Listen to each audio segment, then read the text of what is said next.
ஆண்களுக்கு அல்லாஹ் சொல்லுகிறான், ஆண்களே நீங்கள் மனம் முடிக்கக்கூடிய பெண் இருக்கு, நீங்க தான் மனக்குடைய மனமும் வந்து கொடுக்கணும். ஒரு பொருளாகவோ பணமாகவோ நகையாகவோ இது போன்ற விஷயங்களை வழங்குவதாக இருந்தால் அது வழங்கக்கூடிய இடத்தில் ஆண்கள் இருக்கணும், அந்த பொருளை பெறக்கூடிய இடத்தில் பெண்கள் இருக்க வேண்டும்.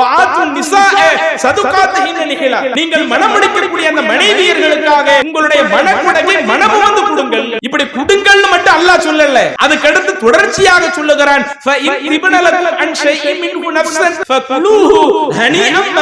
இப்படி கல்யாணத்தின் பொழுது நீங்க உங்க மனைவிக்கு கொஞ்சம் கொடுக்குறீங்களே, அது நீங்க போட்ட ஒண்ணுதான், ஆனால் அது அந்த மகராக ஆகிவிட்டுச்சுன்னு வைங்க, நீங்க போட்ட ஒரு பொருளே அதற்கடுத்து அது அந்த பெண்ணுக்குரிய ஒரு பொருளாக மாறிவிடும். அப்படி பெண்ணுக்குரிய ஒரு பொருளாக மாறிவிட்ட பிறகு உங்களுக்கு ஒரு சிரமம், உங்களுக்கு ஒரு கஷ்டம் என்று வந்தாலும் நீங்க போட்ட அந்த மகர் நகையை, நான் கஷ்டத்துல இருக்கிறேன் எனக்கு அந்த நகையை கொடு, நான் அதை வித்துட்டு ஒரு தொழில் செய்ய போறேன், இது போன்ற ஒரு அவசிய தேவையை நான் நிறைவேற்ற இருக்கிறேன், கல்யாணத்துல நான் தானே உனக்கு போட்டேன், நான் போட்ட அந்த மகர் நகை எனக்கு கொடு என்று கூட ஒரு ஆணால் கேட்க முடியாது. இஸ்லாம் எப்படிப்பட்ட ஒரு பாதுகாப்பான ஒரு சட்டத்தை வச்சிருக்கு பாருங்க. அஸ்ஸலாமு அலைக்கும் வரஹ்மத்துல்லாஹி பரகாத்துஹு. புகழ் அனைத்தும் நம்மை படைத்து பரிபாலிக்கிற இறைவனுக்கே உண்டாவதாக.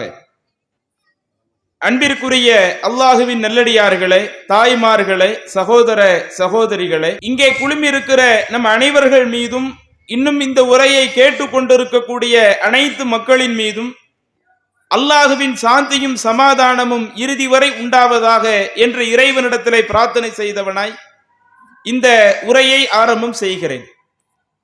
அன்பிற்குரிய அல்லாஹுவின் நல்லடியார்களே, இந்த நிகழ்ச்சியில் நபி வழியை மறந்தோரே அல்லாஹுவை அஞ்சிக் கொள்ளுங்கள் என்கிற தலைப்பு எனக்கு தேர்வு செய்யப்பட்டிருக்கிறது.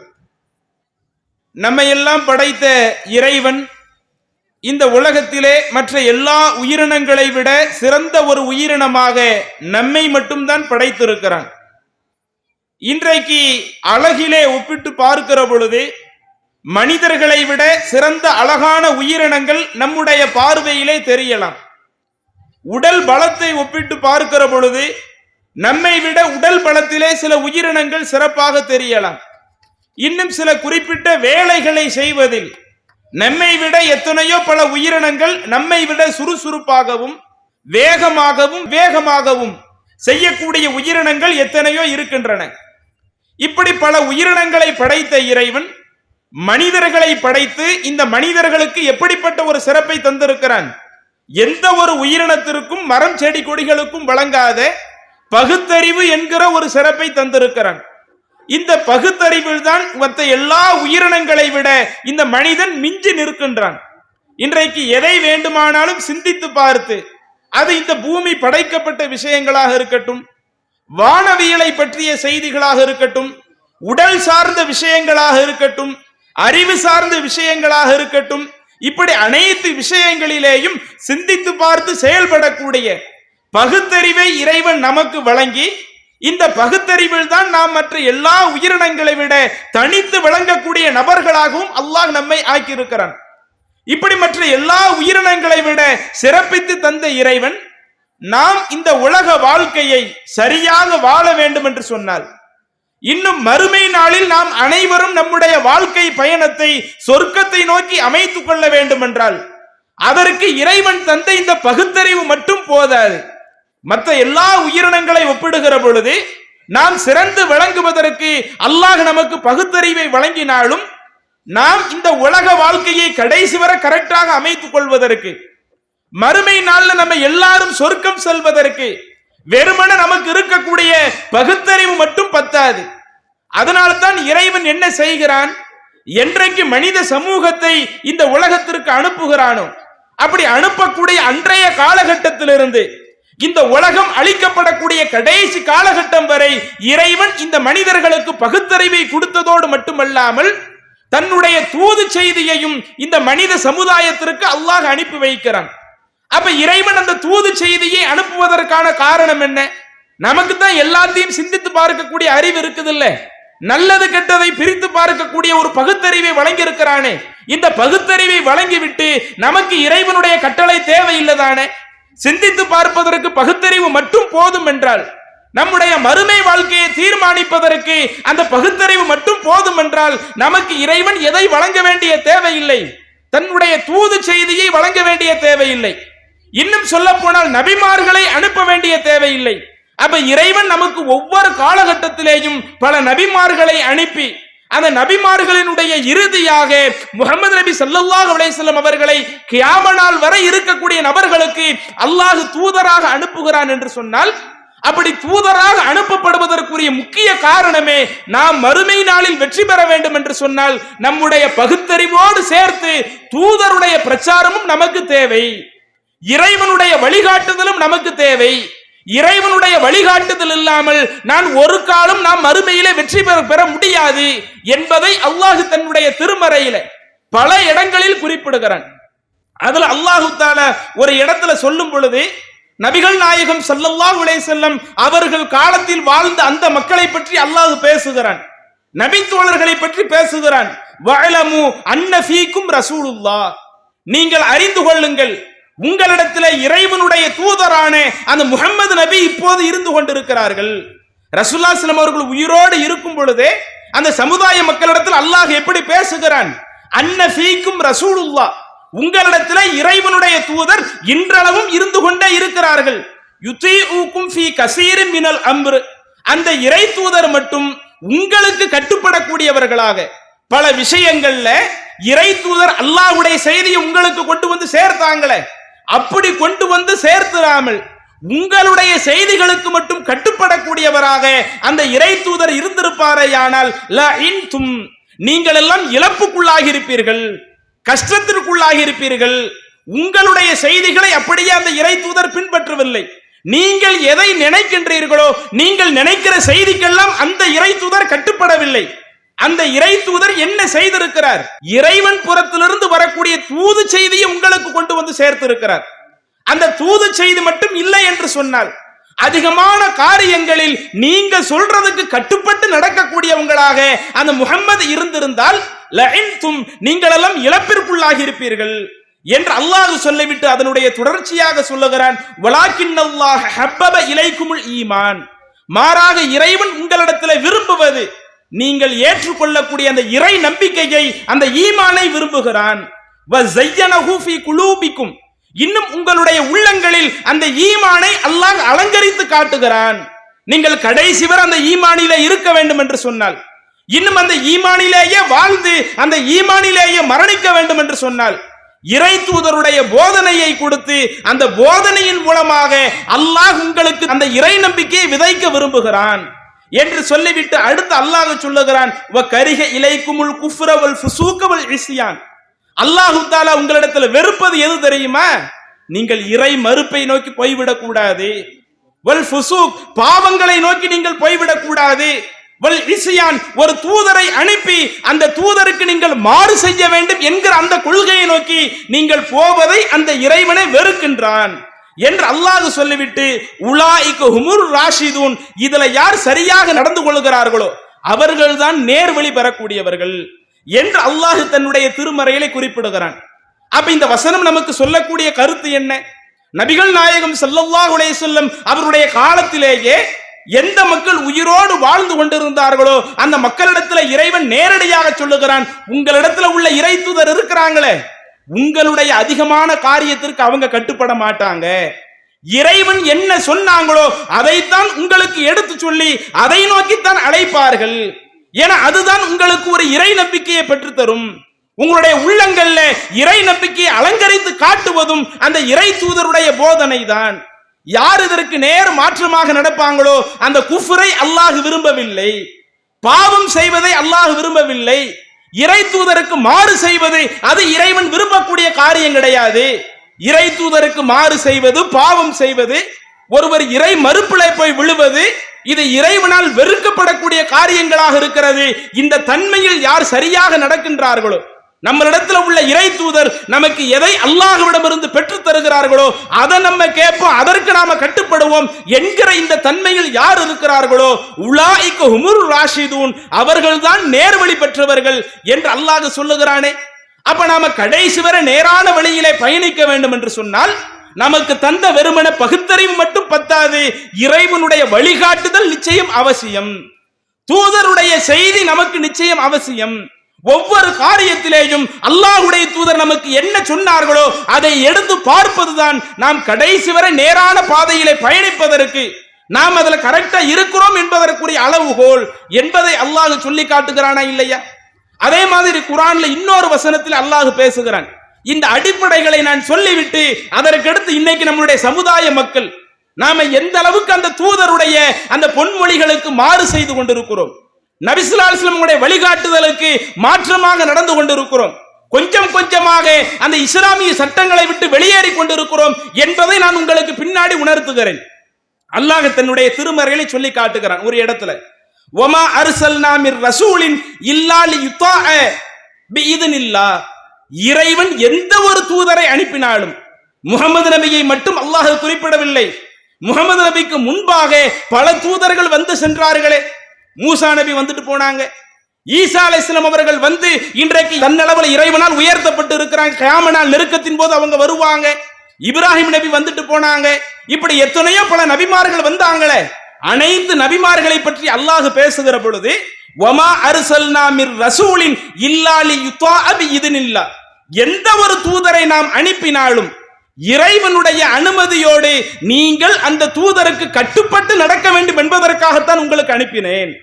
தூதருங்கிறது எதுக்கு கிடையாது, சும்மா வெறுமனே நீங்கள் கலிமா சொல்லுகிற பொழுது, இஸ்லாத்தை ஏற்கிற பொழுது, லா இலாஹ இல்லல்லாஹ் முஹம்மது ரசூலுல்லாஹ், வணங்குவதற்கு தகுதியானவன் அல்லாஹ் ஒருவன் தான் இருக்கிறான், அவனை தவிர வேற யாரும் கடவுள் கிடையாது, முஹம்மது நபியை அல்லாஹ்வுடைய தூதராக நான் ஏற்றுக்கொள்கிறேன் என்று சொல்வதற்காக மட்டும் அல்லாஹ் தூதரை அனுப்பவில்லை. எந்த ஒரு தூதரை அனுப்பினாலும் அதற்குரிய காரணத்தை இறைவன் சொல்லுகிறான், லி யுத்தாஅ பிஇذனில்லாஹ். அல்லாஹ்வுடைய அனுமதியினால் நீங்கள் அந்த தூதரை பின்பற்றி நடக்க வேண்டும். அந்த தூதர் எதை சொன்னார்களோ அதற்கு அப்படியே கட்டுப்பட்டு செவிசாய்த்து நீங்கள் நடக்க வேண்டும் என்பதற்காகத்தான் நாம் தூதரை அனுப்பி இருக்கிறோம். வலவ் அன்னஹும் இஸ் ஸலமு அன்ஃபுஸஹும். நபி ஸல்லல்லாஹு அலைஹி வஸல்லம் காலத்தில் உள்ள மக்களை பத்தி அல்லாஹ் அடுத்து பேசுகிறான். நபியே, அவர்கள் உங்களிடத்திலே வந்தால் தங்களுக்கு தாங்களே சில தவறுகளை செய்துவிட்டு ஜாஊக, அவர்கள் உங்களிடத்திலே வந்து ஃபஸ்தக்ஃபிருல்லாஹ் வஸ்தக்ஃபிர லஹுமுர் ரசூல், அவர்கள் அல்லாஹ்விடத்திலே பாவ மன்னிப்பு தேடி தங்களுக்கு தாங்களே அநியாயம் செய்து அவங்க உங்களிடத்துல வந்து அல்லாஹ்விடத்துல நாங்க பாவ மன்னிப்பு தேடுகிறோம் என்று அவர்கள் அல்லாஹ்விடத்துல பாவ மன்னிப்பு தேடி, நபியாக இருக்கக்கூடிய இந்த தூதரும் அல்லாஹ்விடத்திலே பாவ மன்னிப்பை தேடினால் ல வஜதுல்லாஹ தவ்வாபர் ரஹீமா, இறைவனை அந்த மக்கள் எப்படி பெற்றுக் கொள்வார்கள்? பாவத்தை மன்னிக்கக்கூடிய ஒரு நபராக அல்லாஹ்வை பெற்றுக் கொள்வார்கள்.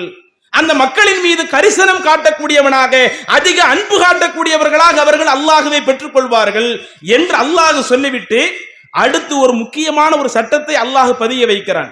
ஃபலா வ ரப்பிக, உமது இறைவன் மீது ஆணையாக, லா யுமினூன், எந்த மனிதர்களும் ஒரு காலம் நம்பிக்கை கொள்ள முடியாது. ஒரு ஆளுடைய உள்ளத்துல ஈமான் வலுப்பெற வேண்டும் வைங்க, அதற்குரிய அளவுகோலை அல்லாஹ் சொல்லுகிறான். லா யுமினூன ஹத்தா யுஹக்கிமுக ஃபீமா ஷஜர பைனஹும், தங்களுக்கு மத்தியில் உள்ள ஒரு விஷயத்திற்காக நபியே அவர்கள் உங்களிடத்தில் வந்து ஒரு தீர்ப்பு கேட்டு, ஒரு விஷயம் அவங்களுக்குள்ள ஒரு பிரச்சனையாக இருக்குது, அப்படி பிரச்சனையாக இருக்கும் பொழுது நபியாகிய உங்களிடத்தில் வந்து அவர்கள் மார்க்க தீர்ப்பை கேட்கிறாங்க, நீங்க எங்களுக்கு அல்லாஹ்வுடைய சட்டத்தை சொல்லுங்க என்று மார்க்க தீர்ப்பை கேட்டு, சும்மலா யஜிது ஃபி அன்ஃபுஸிஹிம் ஹரஜம் மிம்மா கலைத, அப்படி மார்க்க தீர்ப்பை கேட்ட பொழுது நீங்க இறைவனுடைய சட்டத்தை அந்த மக்களுக்கு சொல்லுவீங்களே, நீங்க அவங்களுக்கு தீர்ப்பளிப்பீங்களே, அப்படி நீங்கள் அவர்களுக்கு அளித்த அந்த தீர்ப்பிலே அவர்களுடைய உள்ளத்துல எந்த ஒரு சஞ்சலமும் ஏற்படாமல் வயுசல்லிமு தஸ்லீமா, நீங்க சொன்னதுக்கு அப்படியே கட்டுப்பட்டு நடந்தாங்கன்னு வைங்க, இந்த மக்கள் இறை நம்பிக்கையாளர்கள். யாரிடத்துல இறை நம்பிக்கை இருக்காது, ஒரு விஷயத்துல உங்கள்கிட்ட வந்து நிப்பாங்க, எங்களுக்கு இறைவனுடைய வழிகாட்டுதலை காட்டுங்கன்னு வந்து நிப்பாங்க, நீங்க அவங்களுக்கு ஒரு தீர்ப்பு சொல்லுவீங்க, இந்த மாதிரி நடந்துக்கிடுங்க, இது மார்க்கத்துல கூடும், இந்த மாதிரி நடக்காதீங்க, அது மார்க்கத்துல கூடாது என்று நீங்கள் அந்த மக்களுக்கு தீர்ப்பளித்த பிறகு, யார் அந்த தீர்ப்புல எந்த சஞ்சலமும் இல்லாமல், இறை தூதர் உன்னை சொல்லிட்டாங்களா, அதுக்கு நான் அப்படியே சரண்டர் ஆகி விடுவேன், அதுக்கு நான் அப்படியே கட்டுப்பட்டுருவேன், அதுக்கு எதற்கும் மாறு செய்ய மாட்டேன் என்கிற தன்மை யாரிடத்திலே வருகிறதோ அவர் இறை நம்பிக்கையாளர். யாருடைய உள்ளத்துல சஞ்சலம் ஏற்படுகிறதோ, இறை தூதரை சொன்னாலும் இன்னைக்கு மற்ற மக்கள்லாம் இப்படி பண்ணிக்கிட்டு இருக்கிறாங்க, ஊர் மக்கள் இந்த மாதிரி செஞ்சுக்கிட்டு இருக்கிறாங்களே என்று ஏதோ ஒரு விஷயம் அவருடைய உள்ளத்திலே சஞ்சலத்தை ஏற்படுத்தி விட்டால், இறை தூதர் சொன்ன அந்த கூற்றுக்கு கட்டுப்படாமல் அவருடைய உள்ளத்தளவுல ஒரு சஞ்சலம் ஏற்பட்டாலும் அவர் இறைவனை நம்பிக்கை கொண்ட ஒரு நபராக இருக்க மாட்டார் என்று அல்லாஹு தஆலா சொல்லுகிறானே. அப்ப இந்த வசனம் எல்லாம் நமக்கு உணர்த்தக்கூடிய செய்திகள் என்ன? அல்லாஹ் ஒவ்வொரு நபியை அனுப்பியதுமே நாம் அந்த இறை தூதருக்கு கட்டுப்பட்டு நடக்கணும். அதுவும் முகமது நபி நமக்கு சொல்லக்கூடிய அந்த தீர்ப்புக்கு நாம் கட்டுப்பட்டு நடந்தால்தான் நாம் இறை நம்பிக்கை கொண்டவர். அல்லாஹ்வுடைய தூதர் நமக்கு சொன்ன செய்திக்கு நாம மாறு செய்கிறோம் என்று சொன்னால் நம்முடைய இறை நம்பிக்கை சரியில்லை, நம்முடைய ஈமான் சரியில்லை என்ற அளவிற்கு அல்லாஹ் தஆலா தன்னுடைய திருமறையில் குறிப்பிடுகிறானே. அதே மாதிரி குர்ஆன்ல இன்னொரு வசனத்திலேயும் அல்லாஹ் குறிப்பிடுகிறான், வமை யுத்திஇல்லாஹ வ ரசூலஹு வமை யுத்திஇல்லாஹ வ ரசூல், யார் அல்லாஹ்விற்கு கட்டுப்படுகிறாரோ அவனுடைய தூதருக்கு கட்டுப்படுகிறாரோ ஃபஉலாயிக மஅல்லதீன அன்அமஹுல்லாஹு அலைஹிம் மினன் நபிய்யீன வ சித்தீகீன வ ஷுஹதாஇ வ சாலிஹீன், இப்படி அல்லாஹ்விற்கும் அவனுடைய தூதருக்கும் கட்டுப்பட்டு நடக்கக்கூடியவர் மறுமை நாளிலே எப்படி இருப்பார்? இதர நபிமார்களோடு இருப்பார், சாலிஹான மக்களோடு இருப்பார், உயிர் தியாகிகளோடு இருப்பார், உண்மையாளர்களோடு இருப்பார் என்று அல்லாஹ் தஆலா சொல்லிவிட்டு வஹஸன உலாயிக ரஃபீகா, இவர்கள் தான் உண்மையிலேயே நல்ல நண்பர்கள் என்று சொல்லிவிட்டு ஸாலிகல் ஃபதுலு மினல்லாஹ், இது இறைவன் புறத்திலிருந்து ஒருவருக்கு கிடைக்கக்கூடிய ஒரு அருள், வ கஃபா பில்லாஹி அலீமா, அல்லாஹ் தஆலா அனைத்தையுமே அறிவதற்கு போதுமானவன் என்று அல்லாஹ் சொல்லி காட்டுகிறானே. அப்ப இந்த வசனமும் நமக்கு சொல்லக்கூடிய முக்கியமான கருத்து, இந்த உலகத்திலே பயணிக்கக்கூடிய ஒவ்வொரு நபர்களும் நாம் அல்லாஹ்விற்கு கட்டுப்பட்டு நடக்கணும், அவனுடைய தூதருக்கு கட்டுப்பட்டு நடக்கணும். இப்படி கட்டுப்பட்டு நடந்து விட்டாலேயே நாம் மறுமை நாளில் நபிமார்களோடு இருக்கக்கூடிய ஒரு பாக்கியத்தை பெறலாம், நல்லவர்களோடு ஷஹீதுகளோடு நாம் இருக்கக்கூடிய ஒரு பாக்கியத்தை பெறலாம். அவர்கள் தான் நமக்கு உண்மையிலேயே நல்ல நண்பர்களாக இருப்பார்கள் என்று அல்லாஹ் சொல்லுகிறானே. அப்ப இந்த கருத்தை நமக்கு எடுத்துரைக்கக்கூடிய ஏராளமான குர்ஆன் வசனங்கள் இருக்கிறது. இன்னும் நபிமொழிகள் என்று எடுத்துக்கொண்டால் அதிலேயும் ஏராளமான நபிமொழிகள் நாம் இறை தூதருக்கு அப்படியே கட்டுப்பட்டாகணும் என்கிற செய்தியை நமக்கு உணர்த்துகிறது. உதாரணத்திற்கு சொல்வதாக இருந்தால், ஒரு முறை நபிகள் நாயகம் ஸல்லல்லாஹு அலைஹி வஸல்லம் அவர்கள் குறிப்பிடுகிறார்கள், சஹீஹுல் புகாரியிலே பதிவு செய்யப்பட்ட ஒரு நபிமொழி, குல்லு உம்மத்தி யதுகுலூனல் ஜன்னா இல்லா மன் அபா, என்னுடைய சமுதாயத்துல எல்லா மக்களும் சொர்க்கத்துக்கு போயிடுவாங்க, யார் மறுத்தாங்களோ அவங்க போக மாட்டாங்க. ரசூலுல்லாஹி ஸல்லல்லாஹு அலைஹி வஸல்லம் குறிப்பிடுறாங்க. அப்ப சஹாபாக்கள் திரும்ப ரசூலுல்லாஹி ஸல்லல்லாஹு அவங்கள்ட்ட கேட்கிறாங்க, குல்னா லிமன், அல்லாஹ்வுடைய தூதரே மறுத்தவர்கள் சொர்க்கம் போக மாட்டாங்கன்னா அது யாரு, அவங்களுடைய தன்மைகளை பத்தி சொல்லுங்க என்று கேட்கும் பொழுது அப்போது ரசூலுல்லாஹி ஸல்லல்லாஹு அலைஹி வஸல்லம் ரத்தின சுருக்கமா ஈஸியா சொல்லி முடிக்கிறாங்க, மன் அத்தாஅனி தஹலல் ஜன்னா, யார் எனக்கு கட்டுப்பட்டு நடக்கிறாங்களோ அவங்க சொர்க்கம் போயிடுவாங்க. வமன் அசானி, யார் எனக்கு மாறு செய்யறாங்களோ, நான் ஒன்னு சொல்லி இருக்க, நான் ஒன்னு செய்து காட்டியிருக்க, அதுக்கு யார் மாறு செய்யறாங்களோ ஃபகத் அபா, அவங்க தான் மறுத்தவங்க, அவங்க தான் மறுமை நாள்ல சொர்க்கம் போறதுக்குரிய வாய்ப்பு இல்லாதவங்க என்று அல்லாஹ்வுடைய தூதர் ரத்தின சுருக்கமாக நமக்கு சொல்றாங்களே.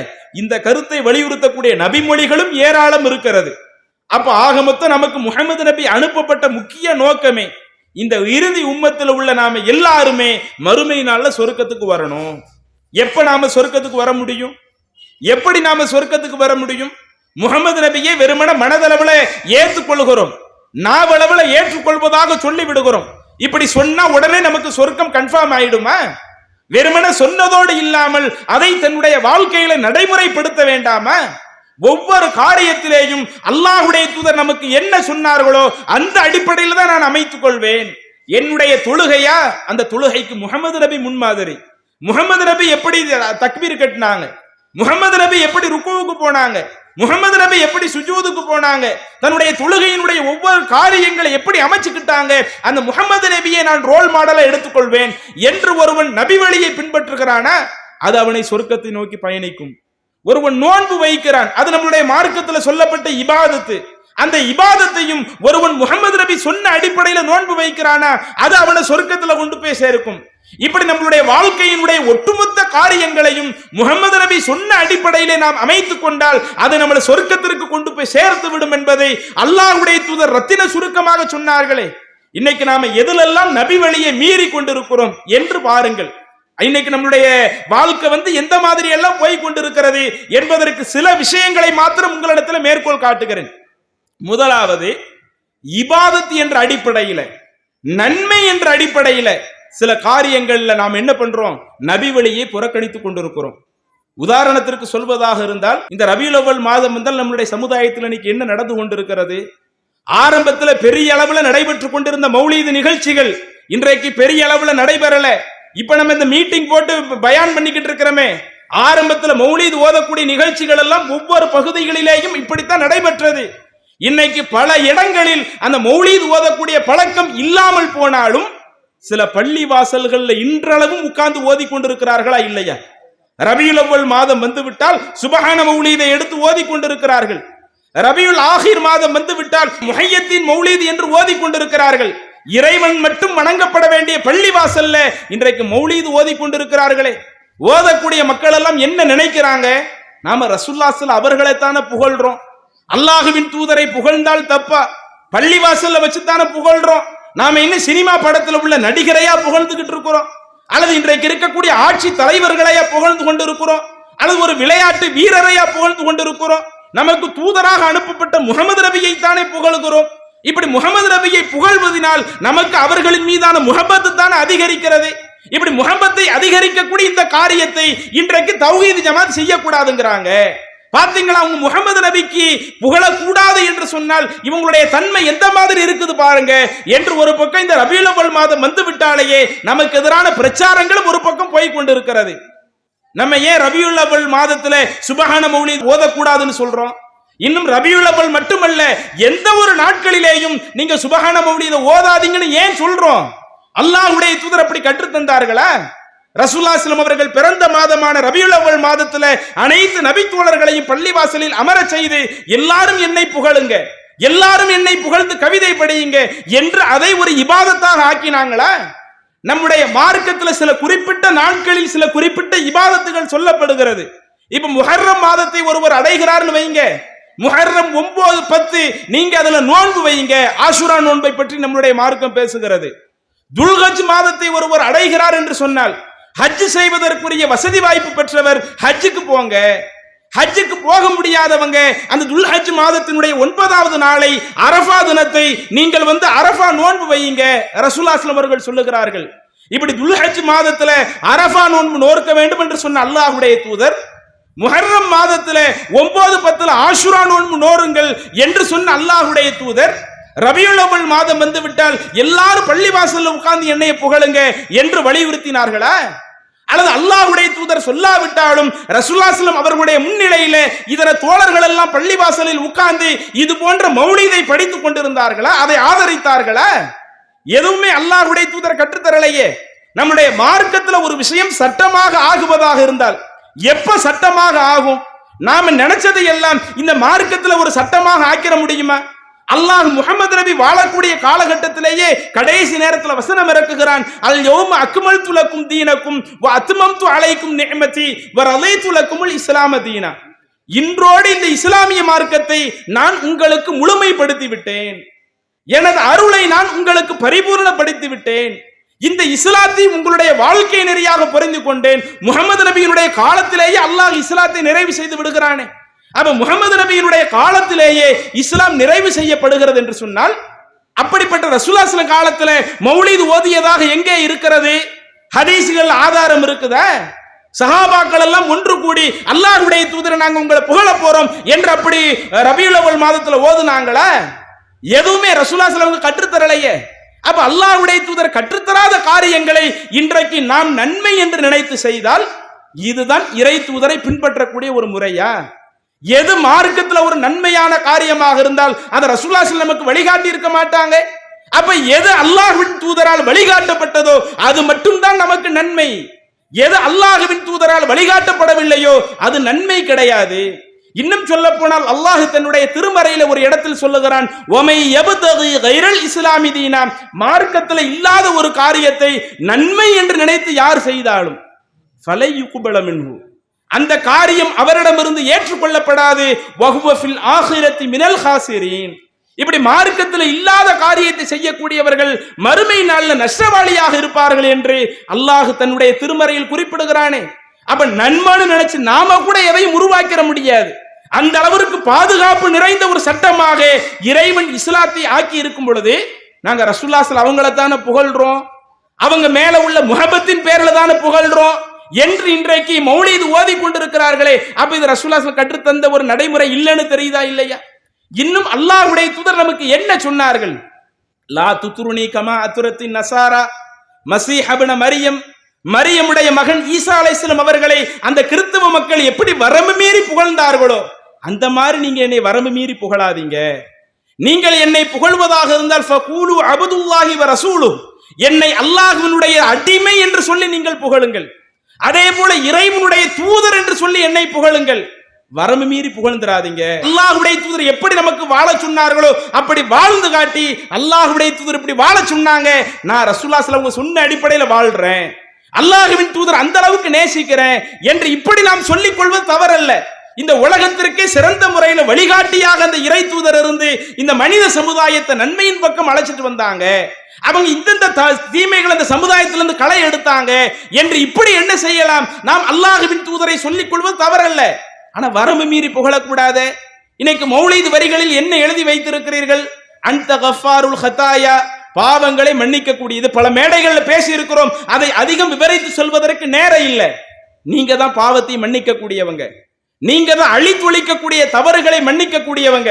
கஃபீரு அன்னி துனூபி, என்னுடைய பாவங்களை எல்லாம் நீங்கள் மன்னித்து விடுங்கள் என்று முஹம்மது நபி இடத்திலே பாவ மன்னிப்பு தேடுகிறீர்களே, பாவத்தை மன்னிப்பதற்குரிய தகுதியானவன் அல்லாஹ் மட்டும் தானே. குர்ஆன் அதைத்தான் அல்லாஹ் தஆலா சொல்லி காட்டுகிறான், இறைவன் அனைத்து பாவங்களையும் மன்னிக்க கூடியவன். வேறு ஒரு இடத்துல சொல்லுகிறான், வமை யக்ஃபிரு துனூப இல்லல்லாஹ், அல்லாஹ்வை தவிர வேற யார் பாவத்தை மன்னிக்க முடியும்? பாவத்தை மன்னிக்கிற ஆற்றல் முழுக்க முழுக்க அல்லாஹ்விற்கு மட்டும் இருக்கிறது என்று அல்லாஹ் சொல்லி இருக்க, இன்னும் முஹம்மது நபியும் நமக்கு அதைத்தானே கற்றுத் தர்றாங்க. தொழுகையில் அத்தகையாத் அமர்வுல நாம் ஓதுவதற்கான ஒரு துவாவாக கற்றுத் தர்றாங்க, அல்லாஹும்ம இன்னி ஸலம்து நஃப்ஸி ஸுல்மன் கஸீரா. அந்த துவாவினுடைய பொருளை எடுத்து பாருங்கள். இறைவா, நான் எனக்கு நானே எவ்வளவோ அநியாயம் செய்து விட்டேன், நான் செய்த இந்த அநியாயத்திற்காக நீ என்னை மன்னித்து விடு. லா யக்ஃபிரு ஸுனூப இல்லா அன்த, உன்னை தவிர வேற யாரும் பாவங்களை மன்னிக்க முடியாது. ஃபக்ஃபிர்லி மக்ஃபிரத்தம் மின் இன்திக், எனவே உன்னிடத்தில் இருக்கக்கூடிய மன்னிப்பால் என்னை நீ மன்னிப்பாயாக. நீ மட்டும்தான் மன்னிக்க முடியும், உன்னை தவிர வேற யாராலும் மன்னிக்க முடியாது. இதுதானே ரசூலுல்லாஹி ஸல்லல்லாஹு அலைஹி வஸல்லம் அவர்கள் நமக்கு சொல்லி கொடுத்த இஸ்லாம். ஆனா இன்னைக்கு சுபஹான மௌலீத் என்ற பெயரில் முஹம்மது நபியை பாவம் மன்னிக்க கூடியவர் என்று சொல்லுகிறீர்கள், முஹம்மது நபியை நோய் நிவாரணம் நீக்கக்கூடியவர் என்று சொல்லுகிறீர்கள், முஹம்மது நபியை கவலையை அழித்தொழிக்க கூடியவர் என்று சொல்லுகிறீர்கள். நீங்கள் ஒரு நோயாளியை நலம் விசாரிக்க போய்விட்டாலேயே இறைவன் அவருக்கு நோயை குணப்படுத்தி விடுவான் என்று இப்படி எத்தனை வரம்பு மீறிய வரிகள்! இவைகள் அனைத்தும் மார்க்கமாக இன்றைக்கு செய்யப்படுகிறது. அதுவும் இறைவன் மட்டும் வணங்க வேண்டிய பள்ளிவாசல்களில் இது போன்ற காரியங்கள் நடத்தப்படுகிறது. அப்ப இப்படி இபாதத் என்று எடுத்துக்கொண்டால், இபாதத்துல நாம நபி வழியை மீறி கொண்டிருக்கிறோமே. இப்படிப்பட்ட நபர்கள் நாம திருந்தி வரணும். நாம எந்த ஒரு நன்மையான காரியத்தை செய்வதாக இருந்தால் அதற்கு இறை தூதருடைய வழிகாட்டுதல் இருக்குதா? அல்லாஹ் குர்ஆன்ல அப்படி செய்ய சொல்லி இருக்கிறானா? ரசூலுல்லாஹி ஸல்லல்லாஹு அப்படி செய்ய சொல்லி இருக்கிறாங்களா?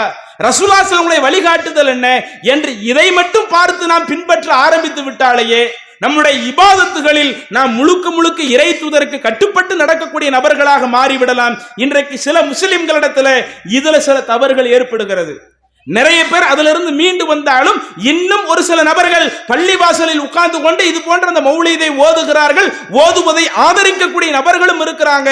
அப்ப அது போன்ற சகோதரர்கள் நாம் செய்வது மார்க்கத்தில் இல்ல, இறை தூதருடைய வழிகாட்டுதல் இல்ல.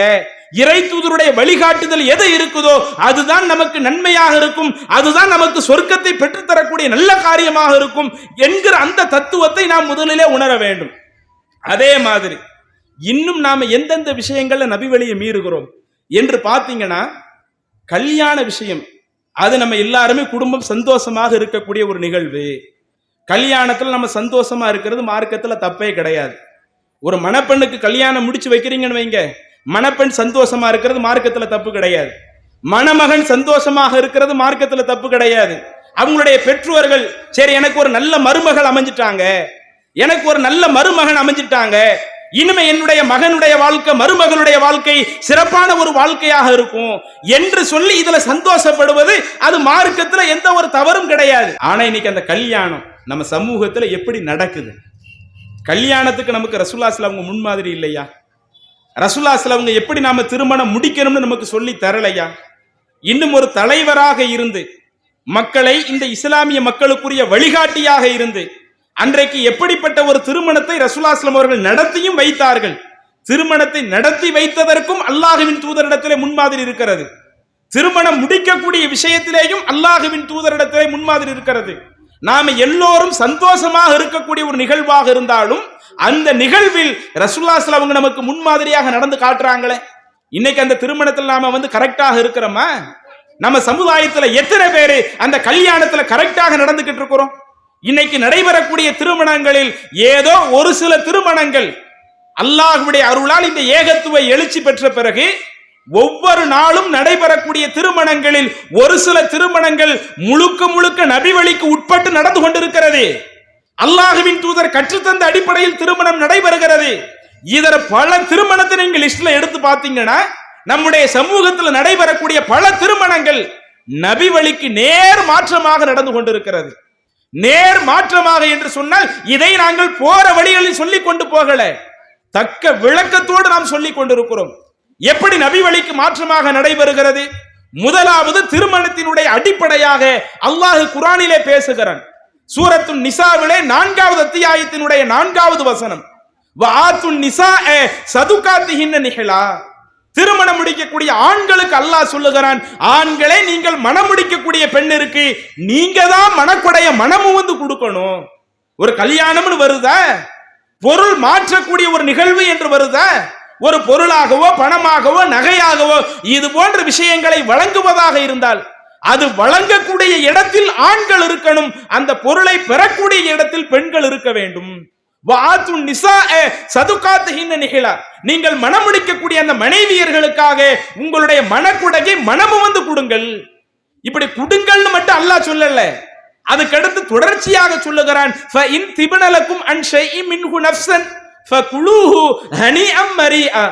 இப்படி கல்யாணத்தின் பொழுது நீங்க உங்க மனைவிக்கு கொஞ்சம் கொடுக்கறீங்களே, அது நீங்க போட்ட ஒண்ணுதான். ஆனால் அது அந்த மகராக ஆகிவிட்டுச்சுன்னு வைங்க, நீங்க போட்ட ஒரு பொருளே அதற்கடுத்து அது அந்த பெண்ணுக்கு உரிய ஒரு பொருளாக மாறிவிடும். அப்படி பெண்ணுக்குரிய ஒரு பொருளாக மாறிவிட்ட பிறகு உங்களுக்கு ஒரு சிரமம், உங்களுக்கு ஒரு கஷ்டம் என்று வந்தாலும் நீங்க என்ன செய்யக்கூடாது? நீங்க போட்ட அந்த மகர் நகைய, நான் கஷ்டத்துல இருக்கிறேன், எனக்கு அந்த நகையை கொடு, நான் அதை வித்துட்டு உன என்ன செய்ய போறேன், இது போன்ற ஒரு தொழில் செய்ய போறேன், இது போன்ற ஒரு வீடு கட்ட இருக்கிறேன், இது போன்ற ஒரு அவசிய தேவையை நான் நிறைவேற்ற இருக்கிறேன், கல்யாணத்துல நான் தானே உனக்கு போட்டேன், நான் போட்ட அந்த மகர் நகை எனக்கு கொடு என்று கூட ஒரு ஆணால் கேட்க முடியாது. இஸ்லாம் எப்படிப்பட்ட ஒரு பாதுகாப்பான ஒரு சட்டத்தை வச்சிருக்கு பாருங்க, எப்படிப்பட்ட அந்த திருமணத்தினுடைய ஒழுங்குமுறையை சொல்லி தருது பாருங்க. ஒரு கல்யாணம் என்று வந்து விட்டால் அந்த கல்யாணத்தை அடிப்படையாக வைத்து பெண்ணை பெற்றவர்களுக்கு எந்த கஷ்டம் வந்துடக்கூடாது, பெண்ணை பெற்றவர்களுக்கு எந்த சிரமம் வந்துடக்கூடாது என்பதற்காக கல்யாணத்தின் பொழுது நீ வாங்கி கொடுத்த நகையாக இருந்தாலும் அந்த பெண்ணினுடைய சம்மதம் இல்லாமல் அந்த பெண்ணா விருப்பப்பட்டு கொடுக்கறாங்கன்னு வைங்க, சரி நம்மள கல்யாணம் முடிச்ச கணவரு நம்ம மேல நிறைய பாசம் வச்சவரு இப்ப ஏதோ பொருளாதாரத்துல சிரமப்படுறாரு, இப்ப அவரே கேட்காட்டணும், நாம நம்மளுடைய மகர் தொகையை கொடுப்போம், அது கணவர் வாங்கி கொடுத்தாலும் அது நம்முடைய பொருளாக மாறிவிட்டது, நாம விருப்பப்பட்டு கொடுப்போம் என்று அந்த பெண் விருப்பப்பட்டு கொடுத்தால் அதை நீங்க மகிழ்ச்சியோடு வாங்கி பயன்படுத்திக் கொள்வது பிரச்சனை கிடையாது. அந்த பெண்ணினுடைய விருப்பம் இல்லாமல் நீங்க போட்ட நகையவே திருப்பி வாங்குறதுக்கு உங்களுக்கு எந்த ரைட்ஸும் கிடையாது. எப்படிப்பட்ட ஒரு மார்க்கம்? இன்னைக்கு நம்ம சமூகத்துல நடைபெறக்கூடிய கல்யாணங்கள் எல்லாம் இப்படித்தான் நடக்குதா? இன்றைக்கு இது போன்ற பிரச்சாரங்களை செய்யும் பொழுதுதான் அப்பப்ப சில மக்கள் குறுக்கு மறுக்க போறது. என்னத்தை நாங்க சொல்லிட்டோம்? இன்னைக்கு நபி வழிக்கு உட்பட்டு நடங்கன்னு சொல்றதுக்குரிய காரணம் என்ன? அல்லாஹ்வுடைய தூதர் நமக்கு அப்படி வழிகாட்டலையா? ஒரு முறை ஒரு பெண்மணி ரசூலுல்லாஹி ஸல்லல்லாஹு அலைஹி வஸல்லம் வர்றாங்க, வந்து சொல்றாங்க, அல்லாஹ்வுடைய தூதரே, என்னையே நான் உங்களுக்கு அன்பளிப்பாக தருகிறேன், நீங்க என்னை கல்யாணம் முடிச்சுக்குங்க. ரசூலுல்லாஹி ஸல்லல்லாஹு அலைஹி வஸல்லம் அவங்களுக்கு அந்த பெண்ணை திருமணம் முடிப்பதற்கு விருப்பம் இல்லை. ரசூலுல்லாஹி ஸல்லல்லாஹு அலைஹி வஸல்லம் தன்னுடைய தலையை கீழே தொங்க விட்டுக் கொள்கிறார்கள். இதை பார்த்து அந்த சபையில் இருக்கிற இன்னொரு தோழர், அல்லாஹ்வுடைய தூதரே, உங்களுக்கு அந்த பெண்ணை திருமணம் முடிப்பதற்கு விருப்பம் இல்லை, நான் அந்த பெண்ணை கல்யாணம் முடிச்சுக்கிட்டுமா? நான் இன்னும் கல்யாணம் முடிக்காம இருக்கிறேனே, கல்யாணத்தினுடைய அந்த நெருக்கமான வயதுல இருக்கிறேனே, நான் அந்த பெண்ணை கல்யாணம் முடிச்சுக்கவான்னு கேட்கும் பொழுது ரசூலுல்லாஹி ஸல்லல்லாஹு அலைஹி வஸல்லம் அவர்கள் ஒரு சரியான தலைவராக இருந்தும் வழிகாட்டுகிறார்கள். முதல்ல அந்த பெண்மணி நேரடியாக ரசூலுல்லாஹி ஸல்லல்லாஹு அலைஹி வஸல்லம் அவர்களை திருமணம் முடிக்க சொன்னாங்க. ரசூலுல்லாஹி ஸல்லல்லாஹு அலைஹி வஸல்லம் அவங்களுக்கு விருப்பம் இல்லை. அந்த சபையில வேற ஒருவர், நான் அந்த பெண்ணை கல்யாணம் முடிக்கட்டுமான்னு கேட்கிறாங்க. ஒரு தலைவராக இருந்து வழிகாட்டுறாங்க. அந்த பெண்ணை நீங்கள் திருமணம் முடிப்பதாக இருந்தால் அந்த பெண்ணிற்கு நீங்க தருவதற்கு உங்கள்ட்ட என்ன இருக்குது? அப்பதான் சொல்றாங்க ரசூலுல்லாஹ், நானே ரொம்ப ஏழ்மை நிலையில் இருக்கிறேனே, ஏழ்மை நிலையில் இருக்கும்போது நான் எப்படி நான் கொடுக்க முடியும்? நான் எப்படி அந்த பெண்ணுக்கு ஏதாவது வழங்க முடியும்? எனக்கு என்கிட்ட எதுவுமே இல்லை. அப்பதான் ரசூலுல்லாஹ் ஸல்லல்லாஹு அலைஹி வஸல்லம் சொல்றாங்க, உங்க வீட்டுல போய் ஏதாவது தேடி பாருங்க, அந்த பெண்ணுக்கு மகரா கொடுக்கிறதுக்கு ஒரு இரும்பு மோதிரமாவது இருக்குதா? இருந்தா அதையாவது எடுத்துட்டு வாங்க, நான் அதை மகரா வச்சு உங்களுக்கு கல்யாணத்தை முடிச்சு வைக்கிறேன் என்று அல்லாஹ்வுடைய தூதர் சொன்னார்கள். அந்த சஹாபி வீட்டுக்கு போறாங்க, தேடி பார்க்கறாங்க, எதுவுமே கிடைக்கல. ரசூலுல்லாஹ் ஸல்லல்லாஹு அலைஹி வஸல்லம் வந்து சொல்றாங்க, அல்லாஹ்வுடைய தூதரே, அந்த பெண்ணுக்கு கொடுப்பதற்காக இரும்பு மோதிரம் கூட இல்ல, வேணா ஒன்னே ஒண்ணு நான் அந்த பெண்ணுக்கு தரலாம். இப்ப நான் உடுத்திருக்கிற கீழாடை இருக்குதே, என்னுடைய இசாரு, அந்த இசாரை வேண்டுமானால் அந்த பெண்ணுக்கு நான் தரட்டுமா? அப்ப ரசூலுல்லாஹ் ஸல்லல்லாஹு அலைஹி வஸல்லம் கேட்கறாங்க, நீங்களே ரொம்ப கஷ்டத்துல இருக்கிறீங்க, உங்கள்கிட்ட இருக்கிறதே ஒரு கீழாடை தான் இருக்குது, அது அந்த பெண்ணுக்கு நீங்க கொடுத்துட்டீங்கன்னா உங்களுக்கு அடுத்து உடுத்துவதற்காக ஆடை இருக்காது, அல்லது சும்மா ஒரு பேருக்கு அந்த பெண்ணுக்கு கொடுக்கறேன்னு சொல்லிட்டு நீங்க அதை பயன்படுத்திக்கிட்டா அந்த பெண்ணுக்கு பயன்படுத்துறதுக்கு எதுவும் இருக்காது, இல்ல இது சரி வராது என்று அல்லாஹ்வுடைய தூதர் அந்த சபையிலேயே மௌனமாகி விடுகிறார்கள். எந்த அளவுக்குன்னா, இன்னும் அந்த நபி தோழர் சரி இப்ப இருக்கக்கூடிய அந்த நிலவரப்படி நமக்கு ரசூலுல்லாஹ் ஸல்லல்லாஹு அலைஹி வஸல்லம் கல்யாணத்தை முடிச்சு வைக்க மாட்டாங்க. ஏன்னா ஒரு கல்யாணம் என்றால் ஆண் மகன் தான் பெண்ணுக்கு வழங்கணும், அது மார்க்க சட்டம், அல்லாஹ்வும் அல்லாஹ்வுடைய தூதரும் கற்றுத்தந்த நடைமுறை. ஆனா நம்மள்ட்ட அது இல்லையே, மஹாரா கொடுக்கிறதுக்கு ஒண்ணு இல்லையே, அதனால நாம இனிமே திருமணம் நடைபெறுவதற்கே வாய்ப்பு இல்லை என்று தெரிந்து கொஞ்ச நேரம் கழிச்சு அந்த சபையிலிருந்து எழுந்து போகும் பொழுது அப்பதான் ரசூலுல்லாஹ் ஸல்லல்லாஹு அலைஹி வஸல்லம் மீண்டும் அந்த தோழரை பார்த்து கேட்கிறாங்க, மாதா மஅக மினல் குர்ஆன், நீங்க குர்ஆன்ல இருந்து எதை மனப்பாடம் பண்ணி இருக்கிறீங்க? அப்பதான் அவங்க சொல்றாங்க, சூரத்த கதா வ கதா, அல்லாஹ்வுடைய தூதரே நான் இந்த சூறாவை மனப்பாடம் பண்ணி இருக்கிறேன்னு சொன்ன உடனே, அப்படியானால் நீங்க இதை அந்த பெண்ணுக்கு சொல்லி கொடுங்க, நான் அதை மகரா வச்சு கல்யாணத்தை நடத்தி வைக்கிறேன். அப்ப அல்லாஹுவின் தூதர் நமக்கு நடத்தி தந்த அந்த திருமண அணுகுமுறைங்கிறது என்ன? ஒரு திருமணம் என்றால் அது முழுக்க முழுக்க ஆணிடத்திலிருந்து தான் பெண்ணுக்கு பொருட்கள் வழங்கப்படணும்.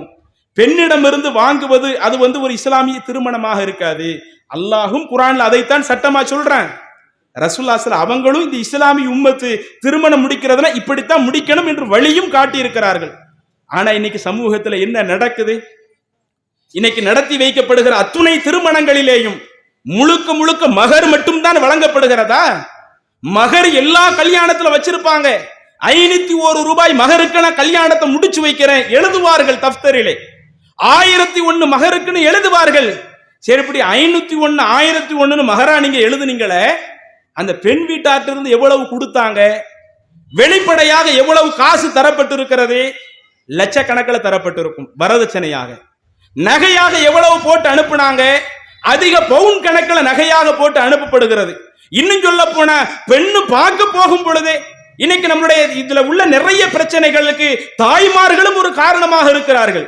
பெண்ணு பார்க்க போகும் பொழுதே இந்த வீட்டுக்கு போகுமா அந்த வீட்டுக்கு போகுமா, இது வீடு ஓட்டு வீடா இருக்குது, அது 2 மாடி வீடா இருக்குது, இங்க உள்ளவங்க அவங்க இங்க உள்ளூர்ல வேலை பார்த்துக்கிட்டு இருக்கிறாங்க, அந்த வீடு அவங்க வெளிநாட்டுல வேலை பார்த்துக்கிட்டு இருக்கிறாங்க, அத்தா வெளிநாட்டுல இருக்காக, அண்ணன் வெளிநாட்டுல இருக்காக, தம்பி வெளிநாட்டுல இருக்காக, அங்க போய் நம்ம பொண்ணை எடுத்துட்டோம்னு சொன்னா நம்ம கேட்கவே வேண்டாம்.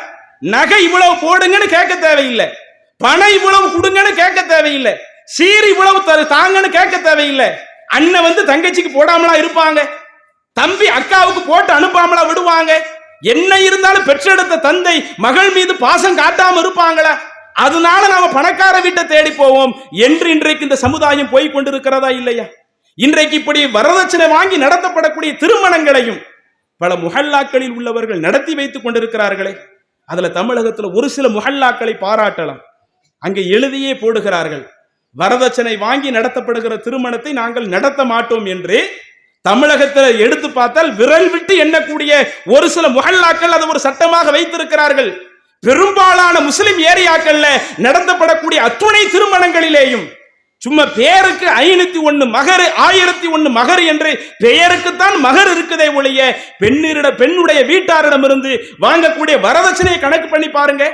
இதற்காக பல லட்சங்களை இன்றைக்கு செலவழித்துக் கொண்டிருக்கிறார்களா இல்லையா? இன்றைக்கு நம்முடைய சமூகத்தில் ஒரு குமரை கரை சேர்ப்பதாக இருந்தால் அதற்கு பல லட்சங்களை நீங்க கல்யாணத்தின் பேரில் செலவழிக்கிறாங்களே, அதனுடைய வெளிப்பாடு என்ன? சில மாதங்களுக்கு முன்னாடி கள்ளக்குறிச்சி மாவட்டத்தில் ஒரு சகோதரி இறந்து போனாங்க. 2 மாத குழந்தையை வைத்துக் கொண்டு ஒரு பெண்மணி தற்கொலையை, இஸ்லாமிய பெண்மணி தற்கொலையை தீர்வாக எடுத்து இறந்து போனார்கள். அவங்க அந்த பெண்மணி தற்கொலை பண்ணதுக்கு என்ன காரணம்? தற்கொலைங்கிறது இஸ்லாத்துல கிடையாது. ஆனால் இஸ்லாத்துல இல்லாத தற்கொலைக்கும் ஒரு பெண்மணி போறாங்கன்னு சொன்னா, அதுவும் எப்படிப்பட்ட ஒரு நேரத்திலேயும் 2 மாச குழந்தையை விட்டுட்டு எந்த பெண்ணும் வெளியே போறது கூட விரும்ப மாட்டாங்க. ஏதோ இங்க இருந்து பக்கத்து ஊருக்கு போறதா இருந்தாலும் 2 மாச குழந்தைய கையிலே எடுத்துட்டு போக நினைப்புவாங்க. அப்படிப்பட்ட தாய்மை உள்ளம் இருக்கக்கூடிய ஒரு பெண்ணே, எனக்கு நான் இப்ப 2 மாசம் உள்ள பெண்ணோடு வாழ விரும்பல, என் குழந்தை என்னுடைய அம்மாவிடத்துல ஒப்படைக்கிறேன் என்று அவங்க தற்கொலையை தீர்வா தேடுறாங்கன்னா, தற்கொலை செய்வதற்கு முன்னாடி சமூக வலைதளத்திலே என்ன தகவலை பதிய விட்டார்கள்? எனக்கு கல்யாணத்தின் பொழுது எவ்வளவோ என்னுடைய குடும்பத்தார்கள் தந்தாங்க, ஆனால் அது என்னுடைய மாப்பிள்ளைக்கு அந்த பொருளாதாரம் பத்தல்ல, அவங்க குடும்பத்தினருக்கு அந்த பொருளாதாரம் பத்தல, நாளுக்கு நாள் வரதட்சணை கேட்டு எனக்கு துன்பப்படுத்திக் கொண்டே இருக்கிறார்கள். இப்படிப்பட்ட அந்த குடும்பத்தில் நாளுக்கு நாள் சிரமப்பட்டு நான் வாழ்வதை விட இஸ்லாம் எனக்கு தடுத்திருந்தாலும், தற்கொலையை ஆதரிக்காவிட்டாலும் நான் செத்தே போய் விடுகிறேன் என்று தற்கொலையை நோக்கி போனாங்களே. அப்ப இப்படி மார்க்கம் தடுத்து இருக்கக்கூடிய பல அநியாயங்களுக்கு வரதட்சணை ஒரு காரணமாக இருக்கும் பொழுது, இன்னைக்கு இஸ்லாமிய திருமணங்கள் அது முறையா கடைபிடிக்கப்படுதா? இது முறையா பேணப்படுதா? இன்னும் இந்த பகுதிகளில் என்ன, மத்த பகுதிகளில் நடக்காத சில விஷயம். இன்னைக்கு மத்த இடத்துல கல்யாணம் முடிக்கிறாங்கன்னு வைங்க, பணத்தை கேட்பாங்க, நகையை கேட்பாங்க, சில இடங்கள்ல வீடு கொடுத்தா தான் நாங்க உங்க பொண்ணை கல்யாணம் முடிப்போம்பாங்க, சில இடங்கள்ல அது தங்குவதற்கான அந்த வீட்டிற்கு பீரோலு, கட்டிலு, வாஷிங் மிஷின் இதெல்லாம் வாங்கி தாங்கன்னு கேட்பாங்க. சீரு இங்க கூடுதலா ஒரு பக்கம், கல்யாணத்திற்கு முந்தின நாள் பெண் வீட்டார்ட்ட இருந்து மாப்பிள்ளை வீட்டுல இருந்து என்ன இறக்கி ஆகணும், சீரு செட்டு இறக்குறது. வரும்போதுதான் கேட்டேன், அது என்னங்க சீரு செட்டு?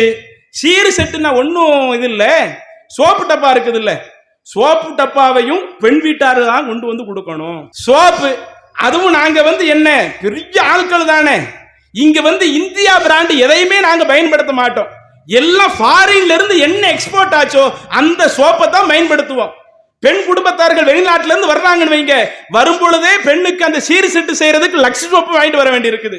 அல்லது வெளிநாட்டுல ஆள் இல்லைன்னு வைங்க, இங்க யாராவது ஃபாரின் கடைகள் அந்த ஃபாரின்ல உள்ள பொருட்களை, எக்ஸ்போர்ட் பொருட்கள் வச்சிருக்கிறாங்களா இல்லையா, அங்க போய் இன்னைக்கு அது போன்ற சீர் சரக்கு என்ற பெயரில் சோப்பு, பயன்படுத்தக்கூடிய துணி ஒன்னும் பாக்கி இல்லாம கல்யாணம் முடிச்சு 2 மாசம் 3 மாசம் மாப்பிள்ளை வீட்டுக்கு எந்த ஒரு செலவுமே இல்லாத அளவுக்கு என்னென்ன பொருள் தேவைப்படுதோ அவ்வளவு பொருளையும் இன்னைக்கு கல்யாணத்தின் பேர்ல வாங்கிக்கிட்டு இருக்கிறீங்களே, ஆண் வீட்டார் வாங்குறீங்களே, இது மார்க்கத்தில் உள்ளதா?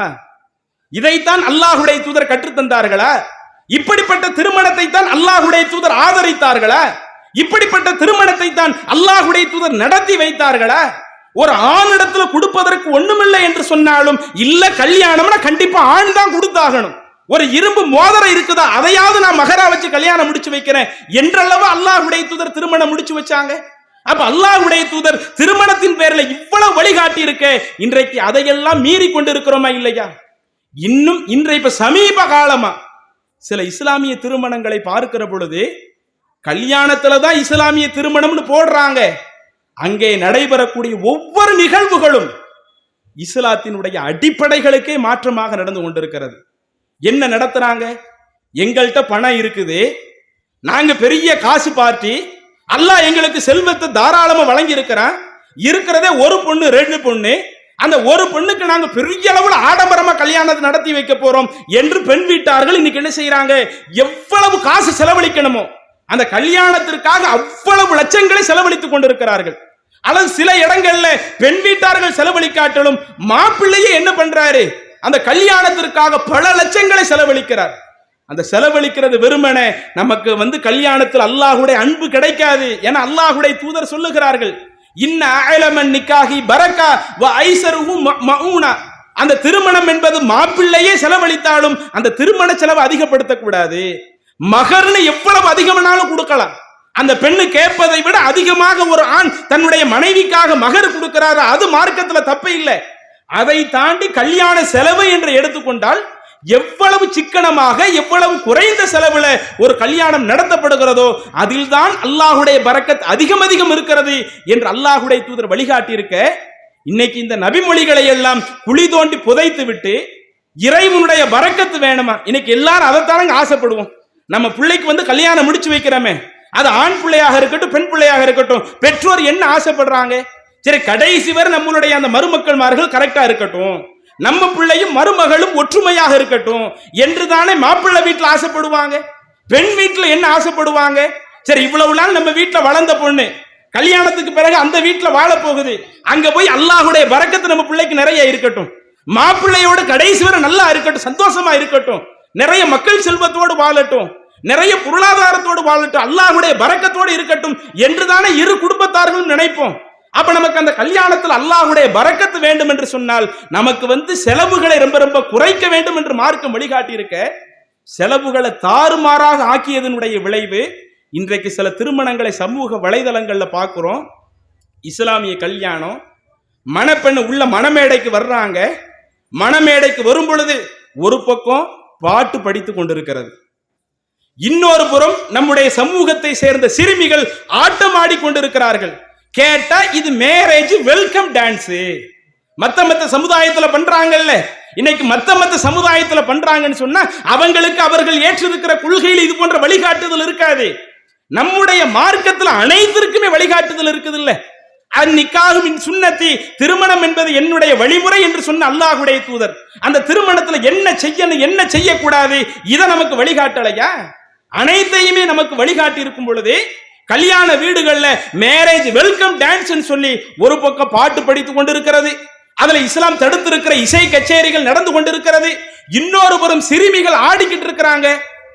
இதுல வருத்தப்படக்கூடிய நிகழ்வு என்னன்னா, இது போன்ற ஒரு காரியம் நம்முடைய சமூகத்துல நடக்குது, இஸ்லாமிய கல்யாணம் என்ற பெயர்ல நடத்துறாங்க. இப்படி மார்க்கத்துக்கு மாற்றமா இவ்வளவு அநியாயம் பண்றீங்களே, அதை இன்னைக்கு சமூக வலைதளங்கள்ல வேற எடுத்து பரப்புறீங்களே என்று கண்டிக்க வேண்டிய இடத்தில் இருக்கக்கூடிய இதர மக்கள் அதை கண்டிக்கல, இன்றைக்கு அதை ஆதரித்துக் கொண்டிருக்கிறார்கள். இது போன்ற சில மேரேஜ் வெல்கம் டான்ஸ் என்று சொல்லி இஸ்லாமிய திருமணங்கள்ல நடைபெறுகிறது. பெரிய பெரிய வயசான அம்மாமார்கள் தலையில முக்காடு போட்டு தன்னுடைய பேரை ஆடக்கூடிய ஆட்டத்தை பார்த்து ரசிக்கிறாங்க, தன்னுடைய பேத்தி போடக்கூடிய அந்த டான்ஸை பார்த்து ரசிக்கிறாங்க. என் வயதான அம்மாமார்களுக்கு ரோசை வர வேண்டாமா? அங்க இருக்கக்கூடிய பெண்களுக்கு ரோசை வர வேண்டாமா? அங்க உட்கார்ந்து தலையில முக்காடு போட்டு அங்க நடக்கக்கூடிய அத்துணை அநியாயங்களையும் பார்த்து ரசித்துக் கொண்டிருக்கிறோமே, எவ்வளவு சூப்பரா பாடுது, எவ்வளவு சூப்பரா ஆடுது, சினிமா நடிகையே இந்த பெண்ணுடைய ஆட்டத்துக்கு தோத்து போயிருவாளே என்று சொல்லுகிற அளவிற்கு மற்றவங்க எல்லாம் சுத்தி பார்க்கிறோம்னு சொன்னா, பார்த்து ரசிக்கிறோம்னு சொன்னா, பல பெண்களுக்கு மத்தியில இவ்வளவு அநியாயங்கள் நடக்கிறது, யாருமே அதை கண்டிக்க மாட்டேங்கிறாங்க. அதே சபையில் ஆண்கள் குழுமி இருக்கிறாங்க, ஆண்களுக்கு மத்தியில் இவ்வளவு அநியாயம் நடக்கிறது, யாருமே கண்டுக்க மாட்டேங்கிறாங்க. இன்னும் ஒருபடி மேல கல்யாணத்துல என்ன பண்றாங்கன்னா, மணமகளை நல்லா அலங்கரித்து எல்லா மக்களும் இருக்கக்கூடிய சபையில அதே அலங்கார துணிவோட அழைத்து வருகிறார்கள். பார்க்கிறோமா இல்லையா? கல்யாணத்துல மணமகள் அலங்கரிச்சு எவ்வளவு மேக்கப் போட முடியுமோ ஒரு பொது சபையில நிறுத்துறமே, அந்த சபையில எத்தனை பேர் இருக்கிறாங்க, எத்தனை ஆண்கள் அந்த சபையில குழுமி இருக்கிறாங்க. ஏன் மற்ற நேரத்தில் நம்ம குடும்பத்தில் உள்ள ஒரு பெண் வெளியே போகும் பொழுது இப்படி அலங்கரித்து வெளியே போனா யாராவது அனுமதிப்போமா? அது என்னுடைய சகோதரியோ அல்லது என்னுடைய குடும்பத்தில் யாரோ ஒருவரோ நல்ல அலங்கரிச்சு ஒரு பொது சபைக்கு போறாங்க, எந்த ரோசம் உள்ளவர்களாவது அதை நம்ம அனுமதிப்போமா? ஆனா அதுவே சந்தோஷமான ஒரு நிகழ்வு என்று வருகிற பொழுது, கல்யாணங்கிறது ஜாலியா இருக்க வேண்டிய இடம், மகிழ்ச்சியை வெளிப்படுத்தக்கூடிய இடம் என்று பெண்ணை அலங்கரித்து இன்றைக்கு அழைத்து வந்து கொண்டிருக்கிறார்களே. இதை விட மேல சில மாதங்களுக்கு முன்னாடி காரைக்கால்ல நடந்துச்சு. ஆரம்பத்துல எல்லாம் சொல்லுவாங்க, நம்ம கேள்விப்பட்டிருக்கிறோம், முந்தைய காலத்துல கல்யாணம் முடிக்கிறதா இருந்தா இளவட்டக்கல்ல தூக்கணும்னு சொல்லுவாங்கல்ல, யாரு இளவட்டக்கல்ல தூக்கி போடுறாங்களோ அவங்களுக்கு தான் பொண்ணு கொடுப்போம் அப்படின்னு கடந்த காலத்துல ஒரு நடைமுறை இருந்ததா சொல்லுறாங்க. அதே மாதிரி நம்மள ஆட்கள் என்ன பண்றாங்கன்னா, காரைக்கால்ல நடந்த கல்யாணத்துல மணமகன் ஒரு புது பைக்ல உட்கார்ந்து இருக்கிறாரு, அதுக்கு பின்னாடி கல்யாணம் முடிக்கிற மணமகளை ஏத்தி உட்கார வச்சாச்சு. உள்ள பைக்குள்ள மண்டபத்துல அந்த சேர்ல இடையில காலி இடங்கள் ஆள் நடந்து வர்றதுக்கு போட்டிருப்பாங்களா இல்லையா, அதுல மணமகன் என்ன பண்றாரு, மணமகளை உட்கார வச்சு மண்டபத்தை சுத்தி காட்டுறாரு. அப்படி சுத்தி காட்டினா தான் கல்யாணத்தை முடிச்சு வைப்போம்னு யாரும் சொன்னாங்களா? இளவட்ட கல்லா தூக்குனா கல்யாணத்தை முடிச்சு வைப்போம்னு சொன்னாங்கல்ல, அந்த மாதிரி இப்படி மணமகளை யாரு பைக்ல கரெக்டா சுத்தி கொண்டு வர்றாங்களோ அவங்களுக்கு தான் என்னுடைய பெண்ணை கொடுப்போம் அப்படி யாரும் சொன்னாங்களா? அதுல எவ்வளவு அநியாயம்னா, அலங்கரித்த நிலையில ஒரு பெண் இவ்வளவு போறாங்க, எத்தனையோ பல ஆண்கள் அங்க அந்த சபையில உட்கார்ந்து இருக்கிறாங்க, அவ்வளவு ஆண்களும் அலங்கரிக்கப்பட்ட நிலையில் அந்த பெண்ணை பார்க்கிற பொழுது பெண்ணுடைய தந்தைக்கு ரோச வர வேண்டாம், பெண்ணுடைய சகோதரனுக்கு ரோச வர வேண்டாம். இஸ்லாமிய மார்க்கம் ஒரு மகிழ்ச்சியான தருணம் என்று வந்துவிட்டால் இது போன்ற கட்டுப்பாடுகளை மீற சொல்லுகிறதா? எவ்வளவு சந்தோஷம், எவ்வளவு மகிழ்ச்சி என்று சொன்னாலும் நீங்க இஸ்லாமிய சட்டங்கள் அந்த இடத்துல கொஞ்ச நாள் மறந்துக்கிடுங்க, எப்படி வேண்டுமானாலும் வாழ்ந்து கொள்ளுங்கள் என்று இப்படி மனோ இச்சையின் அடிப்படையில் நமக்கு வழிகாட்டுறதுக்கு மார்க்கத்தில் அனுமதி இருக்குதா? இப்படி ஒரு பெண் தன்னை அலங்கரிக்கப்பட்ட நிலையில ஒரு பொது சபையில வர்றாங்க, யாருமே கண்டுக்கிறது இல்லை. இன்னும் அதுல நடக்கக்கூடிய பிதஅத்துகள் என்று எடுத்துக்கொண்டால் ஏராளமான பிதஅத்துகள், அவ்வளவு அனாச்சாரங்கள் நடைபெறுகிறது. அதை இன்றைக்கு நம்முடைய முஹல்லாவில் இருந்து நடத்தியும் வைக்கிறோம். பாட்டு படிக்கிற கல்யாணம், ஆட்டம் போடுற கல்யாணம், இப்படி மணமகளை அலங்கரித்த நிலையில எல்லாரும் பார்த்து ரசிக்கக்கூடிய விதமாக நடக்கக்கூடிய கல்யாணம், இதுல எல்லாரும் முஹல்லாவாசிகளை போய் சேர்ந்து இது போன்ற திருமணங்களை நாம் ஆதரித்துக் கொண்டிருக்கிறோமே. அப்ப இன்றைக்கு ஆதரிப்பதோடு மட்டுமல்லாமல் இன்றைக்கு சமீப காலமாக இது போன்ற திருமணங்கள் சமூக வலைதளங்கள்ல பதியப்படுவதன் காரணமா மத்த ஆட்களும் மத்த முஸ்லிம்களும் நம்ம கல்யாணத்தையும் இப்படி முடிச்சா என்ன, இன்னைக்கு நம்ம குடும்பத்துல டான்ஸ் ஆடுறதுக்கு சிறுமி இல்லையா, காசு கொடுத்து வேற ஒரு ஆளை வர சொல்லிருவோம். அதே மாதிரி ஆட்டம் போடுறதுக்கு ஆள் இல்ல, பாட்டு படிக்கிறதுக்கு ஆள் இல்லையா, காசு கொடுத்து வேற ஒரு ஆளை வர சொல்லுவோம். அவங்க கல்யாணத்தில் இப்படி புதுசா ஒண்ண செய்யறாங்களே, நாம திணுசா வேற ஒண்ண செய்வோம் என்று இன்றைக்கு மார்க்கத்தினுடைய அவ்வளவு சட்டங்களையும் நாம மீறிக்கிட்டு இருக்கிற நம்ம கல்யாணத்தின் பேரில இதுல இருந்து நம்ம சமுதாயம் மீண்டு வர வேண்டாமா? அல்லாஹ்வுடைய தூதர் இப்படிப்பட்ட ஒரு நிலையைத்தான் நமக்கு ஏற்படுத்தினார்களா? ரசூலுல்லாஹி ஸல்லல்லாஹு அலைஹி வஸல்லம் அவர்கள் திருமணத்தினுடைய முறையை பற்றி ரொம்ப எளிமையாகவே சொல்லி முடிக்கிறார்கள். கல்யாணம்னா அது மாப்பிள்ளை நீ மகரா கூடு, அதே மாதிரி கல்யாணத்தினுடைய செலவை எவ்வளவு குறைக்க முடியுமோ அவ்வளவு குறைச்சு செய்யி, மார்க்கத்தினை முறையாக கடைபிடி என்று இப்படித்தானே இறை தூதருடைய வழிகாட்டுதல் இருக்கிறது. இதற்கு நேர் மாற்றமாக நடக்கக்கூடிய அத்துணையுமே அதற்கும் ரசூலுல்லாஹி ஸல்லல்லாஹு அலைஹி வஸல்லம் வழிகாட்டுதலுக்கும் சம்பந்தமில்லை என்று சொல்லுகிற பொழுது அதையெல்லாம் பார்த்து ரசிக்கக்கூடிய நபர்களாக நாம் இருந்தால் நாமும் அல்லாஹ்ட்ட குற்றவாளியாக ஆக மாட்டோமா? சில ஆட்கள் நினைக்கிறாங்க இது போன்ற கல்யாணத்துல யாரு மார்க்கத்தை மீறுறாங்களோ எல்லா தவறுகளை அல்லாஹ் அவங்களுக்கு தான் வைப்பான், நம்ம சும்மா ஜஸ்ட் ஒரு ஆளா போய் உட்கார்ந்துட்டு வந்தோம், கல்யாணத்துல மணமக்களை வாழ்த்துறதுக்காக போயிட்டு வந்தோம் என்று இது போன்று மார்க்கத்திற்கு மாற்றமாக நடைபெறக்கூடிய சபைகள்ல போய் கலந்து கொள்ளக்கூடியவர்கள் நாமும் இறைவனுடைய ஒரு எச்சரிக்கையை பயப்படணும், இறை தூதருடைய ஒரு எச்சரிக்கையை பயப்படணும். அல்லாஹ் சொல்லுகிறான், உஹ்ஷுருல்லதீன ஸலமு வஅஸ்வாஜஹும் வமா கான யஅபுதுன மின் தூனில்லாஹ். இறைவனுக்கு மாறு செய்யக்கூடிய அந்த நபர்களை, இறைவனை விடுத்து அடுத்தவங்களை அழைச்சி பிரார்த்தனை செஞ்சிருப்பாங்களே அந்த நபர்களை, அதே மாதிரி தவறு செய்யக்கூடியவர்களை, அந்த தவறுக்கு யாரெல்லாம் துணை போனார்களோ அவர்கள் அனைவரையுமே அல்லாஹ் ஒன்று திரட்டி ஃபஹுதூஹும் இலா சிராத்தில் ஜஹீம், இவங்க எல்லாத்துக்கும் நீங்க நரகத்தை நோக்கி வழிகாட்டுங்க. தவறு செய்யறவனும் அங்க நரகத்தை நோக்கி போவான். அந்த தவறுக்கு யார் உடந்தையாக அந்த தவறை ஆதரிக்கக்கூடிய நபர்களாக இருக்கிறார்களோ, அந்த தவறுக்கு பக்கபலமாக யார் இருக்கிறார்களோ அவர்களையும் அல்லாஹு தஆலா சேர்த்து நரகத்திற்கு அனுப்புவதாக தன்னுடைய திருமறையில் குறிப்பிடுகிறானே. இன்னும் நபிகள் நாயகம் ஸல்லல்லாஹு அலைஹி வஸல்லம் அவர்கள் சொல்லுகிறார்கள், மர்ரஆ மின்கும் முன்கரன் ஃபல்யுகையிருஹு பியதிஹி, மார்க்கத்திற்கு மாற்றமான ஒரு காரியத்தை நீங்கள் கண்டால் உங்களுடைய அதிகாரத்தை பயன்படுத்தி அதை தடுக்க முடியும் என்றால் அதை பயன்படுத்தி தடுங்கள். இன்றைக்கு அல்லாஹ்வுடைய அருளால இந்த ஜமாத் அந்த வேலையை செய்து கொண்டிருக்கிறது. ஆரம்பத்தில் நம்ம தஃப்தர் வைக்காம இருந்தோம், இன்னைக்கு நாம தஃப்தர் வைத்திருக்கிறோம். பல திருமணங்களை இந்த ஜமாத்தினுடைய தஃப்தர்களை நாம் நடத்தி கொண்டிருக்கிறோம். அப்படி தஃப்தர்களை நடத்துகிற பொழுது இன்றைக்கு ஆரம்பத்தில் சொன்ன எந்த ஒரு மார்க்கத்துக்கு மாற்றமான காரியமும் கல்யாணத்தின் பொழுது நடத்த மாட்டேன் என்று யார் உறுதியோடு இருக்கிறாங்களோ அந்த கல்யாணத்தை மட்டும்தான் நாங்க நடத்தி வைப்போம். அது பெண் வீட்டாராக இருந்தாலும் சரி, மாப்பிள்ளை வீட்டாராக இருந்தாலும் சரி, இந்த ஜமாத்தினுடைய உறுப்பினர், ஜமாத்தினுடைய நிர்வாகியாக இருந்தாலும் சரி, அவருடைய திருமணத்தை மார்க்கத்துக்கு மாற்றம் செய்கிறாரா, அப்படிப்பட்டவருடைய குடும்ப திருமணத்தை ஒரு காலம் இந்த ஜமாத்தினுடைய தஃப்தர்ல பதிவு செய்ய மாட்டோம். எங்களுடைய ஜமாத்தின் சார்பாக நடத்தப்படக்கூடிய அத்துணை திருமணங்களும் வரதட்சணை இல்லாத திருமணங்களாக இருக்கணும், பிதஅத் இல்லாத திருமணமாக இருக்கணும், எந்த அனாச்சாரமும் புகுந்து விடாத திருமணமாக இருக்கணும், அல்லாஹ்வும் அல்லாஹ்வுடைய தூதரும் கற்றுத்தந்த அடிப்படையில் நடைபெறக்கூடிய திருமணமாக இருக்கணும் என்று அதற்கு அவ்வளவு கண்டிஷன்களை போட்டு அல்லாஹ்வுடைய அருளால இன்றைக்கு பல திருமணங்கள் மார்க்கத்திற்கு மாற்றமாக நடைபெறுகிற பொழுது மார்க்கத்திற்கு உட்பட்டு நடக்கக்கூடிய ஒரு திருமணத்தை நாம நடத்துறோமே, நடத்தி வைக்கிறோமே. ரசூலுல்லாஹ் சொல்றாங்க, அதிகாரம் இருந்தால் அதிகாரத்தை பயன்படுத்தி அந்த தீமையை நன்மையா மாத்துங்க. அதிகாரம் இல்லையா, ஃபஇல்லம் யஸ்ததி ஃபபிலிசானிஹி, இறைவன் தந்த நாவால் எடுத்து சொல்லி அந்த தீமையை நன்மையா மாத்துங்க. அதுக்கும் நாவாலே எடுத்து சொல்ல முடியலையா? எடுத்து சொன்னாலும் கேட்க மாட்டுக்கிறாங்களா? கடைசியாக நீங்க செய்ய வேண்டியது ஃபபி கல்பிஹி, மனதால் வெறுத்து ஒதுங்கி விடுங்கள். தாலிக அல்அஃபுல் ஈமான். இப்படி ஒரு தீமையை தடுக்க முடியாமல் எனக்கும் இதுக்கு சம்பந்தம் இல்லை என்று யார் ஒதுங்கி போறாரோ அவர்தான் பலகீனமான ஈமான்ல இருக்கிறாருன்னு சொன்னாங்களே. அப்ப ஒருவரிடத்துல பலகீனமான ஈமான் இருக்கிறதா இருந்தா ஒரு தீமையை தடுக்க முடியாம மனதால வெறுத்து போவதுதான் அதனுடைய அளவுகோல் என்றால், இன்னைக்கு இதுல எதையுமே செய்யாம கல்யாணமா என்ன கல்யாணத்தினாலும் வச்சுக்குங்க, அது வரதட்சணை வாங்கினதா இருக்கட்டும், அல்லது பெண் வீட்டுல விருந்து போடக்கூடியதாக இருக்கட்டும், என்னென்ன அனாச்சாரங்கள் இஸ்லாத்துல தடுக்கப்பட்டு இருக்கிறதோ அவ்வளவு அனாச்சாரங்கள் நடைபெறக்கூடிய கல்யாணமா இருக்கட்டும்.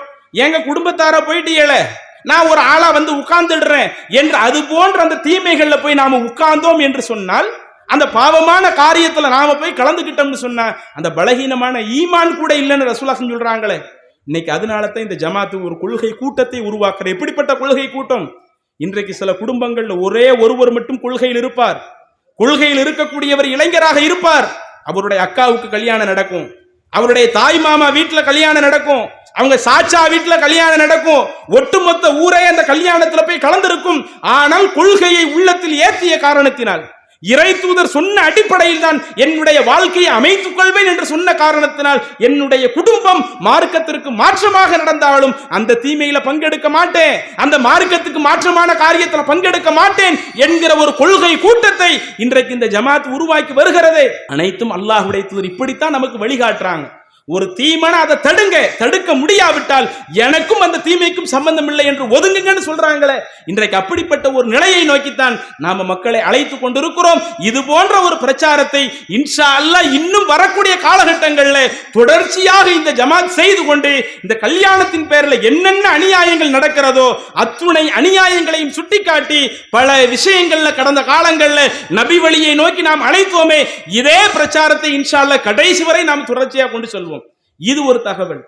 இறுதியாக இப்படி கல்யாண மகிழ்ச்சியாக இருக்கக்கூடிய இடங்கள்ல எப்படி மார்க்கம் மீறப்படுதோ, நபி வழிக்கு மாற்றமாக நடைபெறுகிறதோ, அதே போல நம்ம கஷ்டமாக இருக்கக்கூடிய நம்ம குடும்பத்துல ஒரு ஆள் மௌத்தாயிட்டாங்கன்னு வைங்க, மௌத்தான வீட்டிலையும் என்ன செய்யணும் அதை மார்க்கம் நமக்கு சொல்லுகிறது. இன்னைக்கு அதுலேயும் நம்ம சமுதாயம் நபி வழியை புறக்கணித்து கொண்டிருக்கிறது.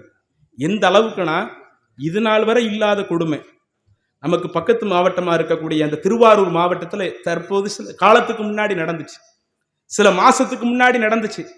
நம்முடைய சமூகத்தை சேர்ந்த ஒருவர் ஒரு தாயாரின் மீது நிறைய பாசம் வைக்கிறாரு. பாசம் வைக்கிறது மார்க்கத்துல தப்பு இல்லை. அந்த தாயார் இறந்தும் போயிட்டாங்க. சரி, இறந்து போனா என்ன செய்யணும்? இறந்த தாயாருக்காக ஒவ்வொரு முறை நம்ம தொழுதுட்டு துவா செய்வோமே, அந்த துவாவில் தாயாருக்காக துவா செய்யுங்க, மார்க்கத்துல தப்பு இல்லையே. அதே போல் அல்லாஹ் நமக்கு நிறைய பொருளாதாரத்தை வழங்கி இருக்கிறானா, அந்த பொருளாதாரத்தை தர்மமாக கொடுத்து, இறைவா இந்த தர்மத்தினுடைய நன்மையினுடைய தாயாருக்கு கொடுத்துரு, இப்படி செய்வது மார்க்கத்துல குற்றம் இல்லையே.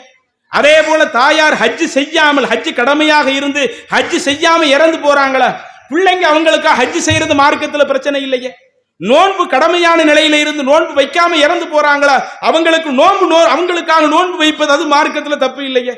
இப்படி எது மார்க்கத்தில் அனுமதிக்கப்பட்டிருக்குதோ அதை செய்தால் பிரச்சனை இல்லை.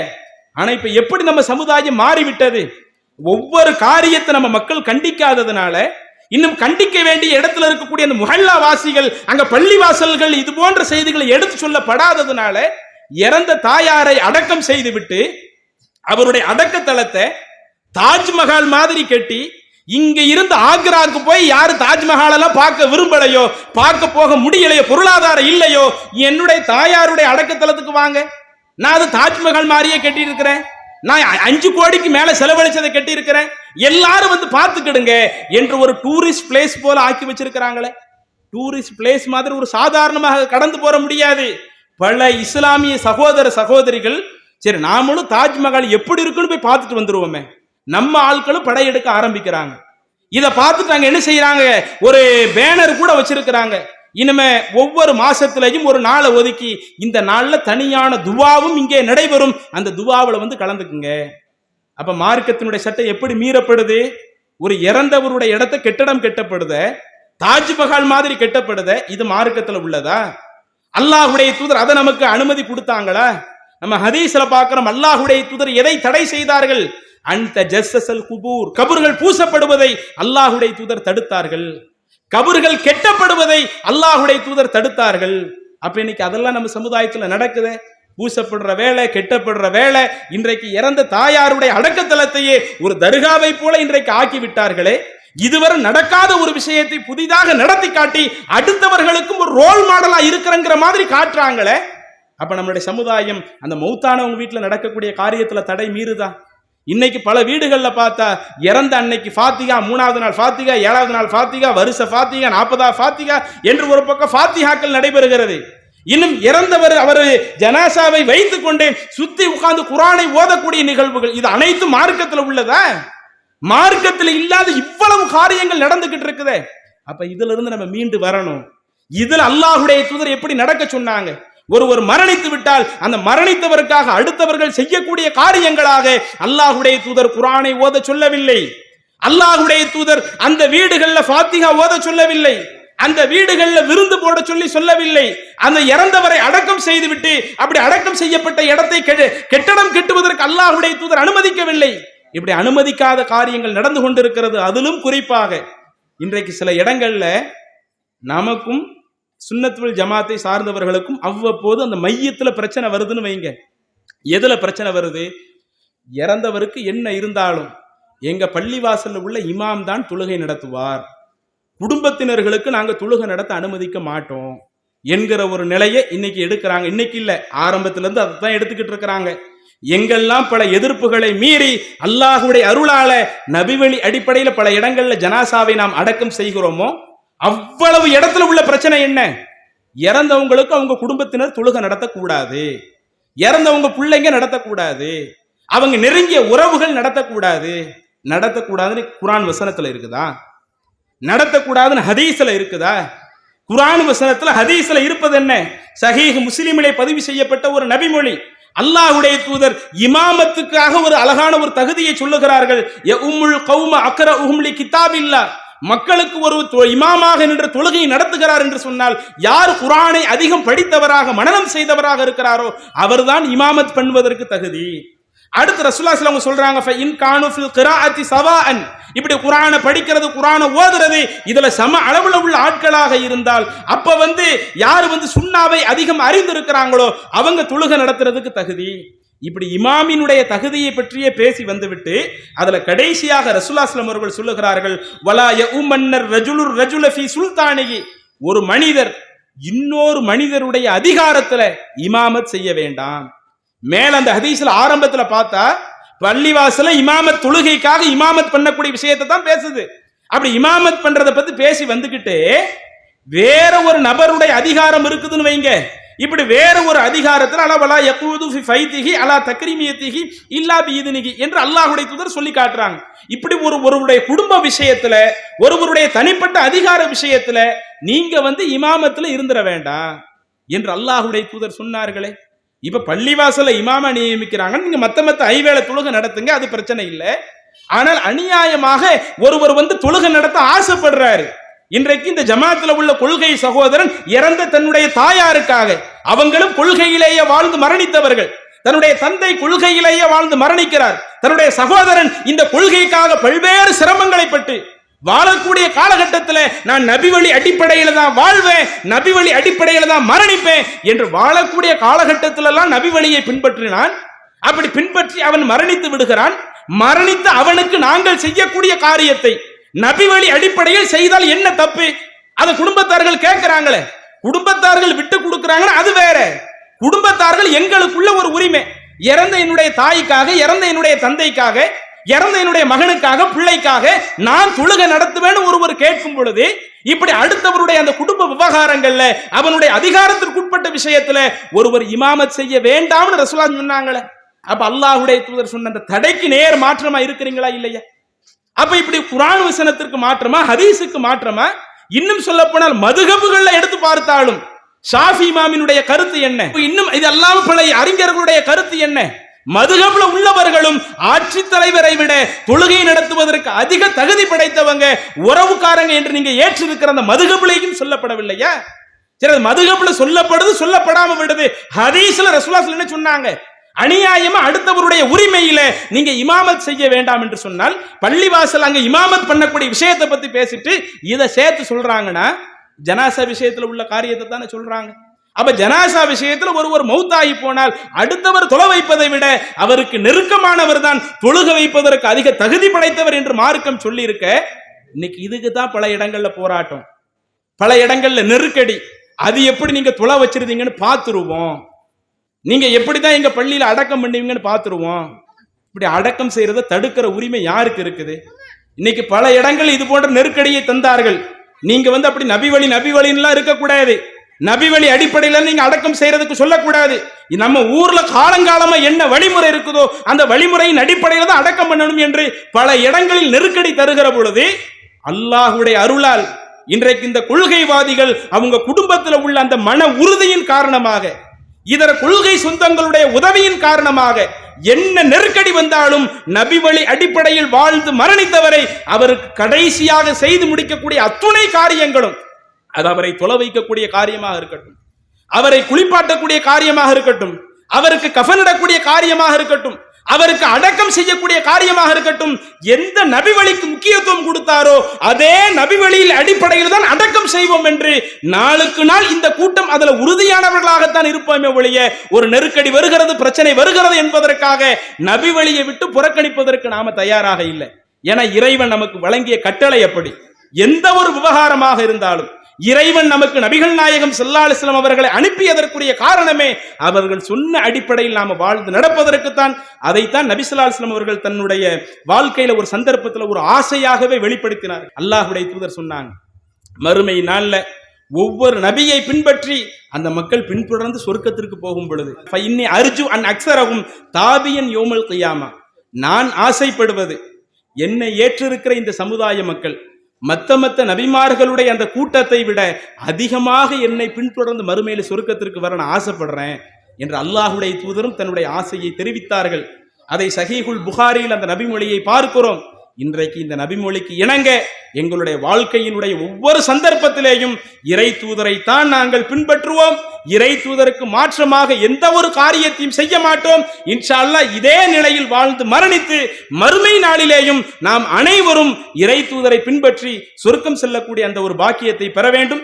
இறைவன் அப்படிப்பட்ட ஒரு பாக்கியத்தை யார் இறை தூதருக்கு முழுக்க முழுக்க கட்டுப்பட்டு நடக்கிறாங்களோ அவர்களுக்கு அல்லாஹ் அந்த ஒரு பாக்கியத்தை வழங்குவான். அதற்குரிய அந்த சிறப்பான ஒரு பாக்கியத்தை பெறக்கூடிய நன்மக்களாக அல்லாஹ் நம் அனைவரையும் ஆக்குவானாக என கூறி நிறைவு செய்கிறேன். அஸ்ஸலாமு அலைக்கும் வரஹ்மத்துல்லாஹி வபரகாத்துஹு. அல்லாஹு அக்பர், அல்லாஹு அக்பர்.